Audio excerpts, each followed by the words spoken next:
শ্রী রামকৃষ্ণ বলিতেন, কোনো সময়ে নারদের মনে অভিমান হয়েছিল যে বুঝি তার মতো আর ভক্ত নাই। ভগবান তা বুঝতে পেরে বললেন, নারদ, অমুক জায়গায় আমার একটি ভক্ত আছে, তাকে দেখে এসো। নারদ সেখানে গিয়ে দেখে যে একটি চাষা সকালবেলা উঠে একবার হরিনাম করে লাঙল নিয়ে মাঠে চলে গেল। তারপর সমস্ত দিন কাজ কর্ম করে বাড়িতে এসে রাত্রিকালে একবার হরিনাম করে শুল। নারদ ভাবল, ভালো, একে ঠাকুর ভক্ত বললেন কি জন্যে? ভক্তের লক্ষণ তো এতে কিছু দেখতে পেলাম না।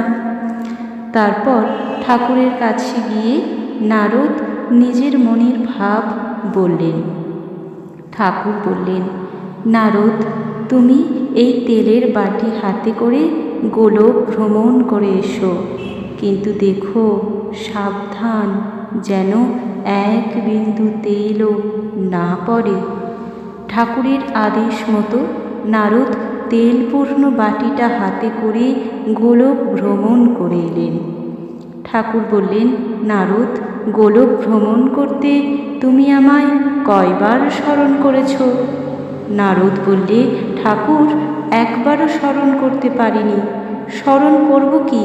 আপনি যে বাটিটার কানায় কানায় তেল ভরে দিয়েছিলেন, একটু চলতে গেলেই উহা হতে তেল পড়ে যায়।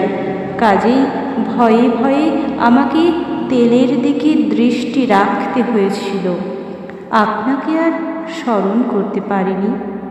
ঠাকুর বললেন, এক বাটি তেলের ভয়ে তোমার মতন ভক্ত আমাকে ভুলে গেল?